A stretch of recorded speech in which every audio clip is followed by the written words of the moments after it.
నమస్కారం welcome to GK news 9 Karimnagar parliament నియోజకవర్గంలో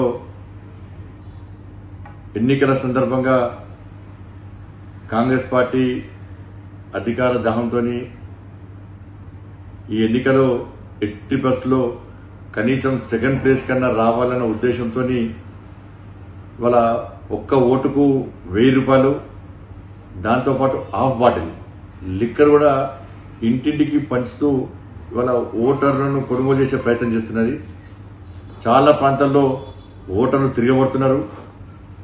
చాలా ప్రాంతాల్లో డబ్బున్న వ్యక్తి ఎన్నికల్లో పోటీ చేస్తుంది కాబట్టి తీసుకునే ఓటు మాత్రం నిజాయితీగా వేస్తాం. మేము ఓటు అమ్ముకునే స్థితిలో మేము లేమని చెప్పి ప్రజలందరూ కూడా భావిస్తా ఉన్నారు.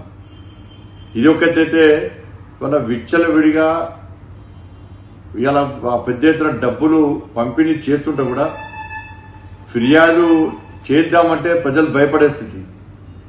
ఇలా సి విజిల్లో ఫిర్యాదు చేసినప్పుడు కూడా అది స్థానిక అధికారులు రావడం, ఆ అధికారులు ముందే అధికార పార్టీ అని భయపడి ముందే వాళ్ళని అలర్ట్ చేసి డబ్బులు పంచేటోడు పారిపోతున్నాడు. డబ్బులు ఎక్కడ నిలువ ఉంటే డబ్బులు కూడా మ్యాన్ చేసేటువంటి పరిస్థితి ఇవాళ కరీంనగర్ జిల్లాలో ఉన్నది, కరీంనగర్ పార్లమెంట్ నియోజకవర్గంలో ఉన్నది.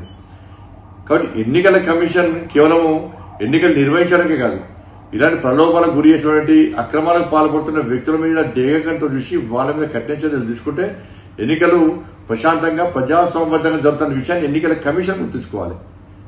ఇటువంటి పరిస్థితుల్లో ఎన్నికల సంబంధించిన కమిషన్ నిజాయితీగా వివరించకుంటే, నిక్కచ్చిగా వివరించకుంటే ఎన్నికల కమిషన్ మీద, ప్రజాస్వామ్యం మీద ప్రజలకు నమ్మకం పోతుందన్న విషయాన్ని ఎన్నికల కమిషన్ అధికారులు గుర్తుంచుకోవాలి. ఇంకా పట్టించుకోకుంటే ఇలా యువతనే వాళ్ళే దీన్ని అడ్డుకొని వాళ్ళే దీన్ని చట్టాన్ని చేతిలో తీసుకునే పరిస్థితి ఉత్పన్నమైన ప్రమాదం కరీంనగర్లో ఉన్నది. గతంలో కూడా ఎన్నికల అధికారులు తీసుకొస్తున్నాను, కానీ ఏం స్పందన లేదు. ఇలా పొలిటికల్ పార్టీగా ఒక పోటీ చేస్తున్న అభ్యర్థిగా ఇతరులను ఫిర్యాదు చేస్తున్నారు. మీరు ఎన్నికల కమిషన్కి ఏమైనా చిత్తశుద్ధి ఉంటే గ్రామాల్లో తిరగండి, అలా అనేక గ్రామాల్లో తిరగండి. తిరిగి డబ్బులు వచ్చినాయా రాలేదా, 1000 రూపాయలు వచ్చినాయా రాలేదా, హాఫ్ బాటిల్ వచ్చిందా రాలేదా, మీరు అడగండి సార్, ఎంక్వైరీ చేయండి. ఎవరు ఇలా డబ్బులు వచ్చిండో వాళ్ళ మీద క్రిమినల్ యాక్షన్ తీసుకోండి. వాళ్ళను ఏ విధంగా భవిష్యత్తులో పోటీ చేయకుండా ఏ విధంగా మీరు చేస్తారో దాన్ని చట్టపరంగా మీ అధికారంలో మీ పరిధిలో ఏది ఉంటే ఆ చర్య తీసుకునే అవకాశం ఉంటే, అటువంటి ఆలోచన మీకుంటే వాళ్ళ ఎన్నికలు ప్రజాసంబద్ధంగా ప్రశాంతమైన వాతావరణంలో జరుగుతుంది.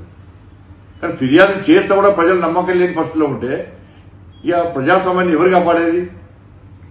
అంటే డబ్బులుండనే డబ్బుల ద్వారా ఎన్నికల్లో గెలుద్దామని చూసి పోరాటాలు చేసి జీవితాలు ఖరాబ్ చేసుకుని ప్రశ్నిస్తూ ఫైట్ చేస్తూ ప్రజల పక్షాన ఉన్న వ్యక్తులకు పోటీ చేసే అర్హత లేదు ఇవాళ. కాబట్టి ఇటువంటి పరిస్థితుల్లో ఇప్పటికైనా విజ్ఞప్తి చేస్తున్నా, ఎన్నికల కమిషన్ కరీంనగర్ పార్లమెంటు నియోజకవర్గాన్ని ప్రత్యేక శ్రద్ధతో చూసి ఇలా డబ్బులు పంపిణీ చేసినటువంటి అభ్యర్థుల మీద, వ్యక్తుల మీద వెంటనే చర్యలు తీసుకోవాల్సిన అవసరం ఉంది. లేకుంటే మా కార్యకర్తలకు చెప్తున్నా, ఎవ్వడు డబ్బు వంచే ప్రయత్నం చేసినప్పుడు కూడా ఎన్నికల కమిషన్ ఫిర్యాదు చేస్తే స్పందించకుంటే, పోలీసులకు ఫిర్యాదు చేస్తే స్పందించకుంటే డబ్బులు మీరే గుంజుకోండి, మీరే వంచండి. ఎన్నికలకు ఓటేమని మాత్రం ప్రలోభాలకు గురి చేయకండి. మా కార్యకర్తలకు నేనే అప్పీల్ చేస్తున్నా. మీరు స్పందించలేదు కాబట్టి, స్పందించేటువంటి అవకాశం మాకు ఉంది కాబట్టి, ఆ హక్కు మాకు ఉంది కాబట్టి తప్పకుండా భారతీయ జనతా పార్టీ కార్యకర్తలు ప్రజాస్వామ్యాన్ని కాపాడతాం. ప్రజాస్వామ్యంగా ఎన్నికలు జరిగే విధంగా మేము చేస్తాం, మీతో కాకుండా మేము చేస్తాం. ఇప్పటికైనా మీరు నిక్కచ్చిగా వివరించండి, నిజాయితీగా వివరించండి, ఇక్కడ ప్రజాస్వామ్యాన్ని కాపాడండి. ఎన్నికల్లో పెద్ద ఎత్తున డబ్బులు పంపిణీని జరుగుతున్న విషయాన్ని మీరు ఆలోచించండి. రేపే ఎన్నికలు, మీరు నేను మాట్లాడిన తర్వాత మీరు రేపో ఎల్లుండో స్పందిస్తే దానికి ఏం ఫాయిదా ఉండదు. కాబట్టి ఎన్నికల కమిషన్ మరోసారి విజ్ఞప్తి చేస్తాము. Hi, this is Neha Shetty. Please subscribe to GK News. Hi everybody, subscribe to GK News.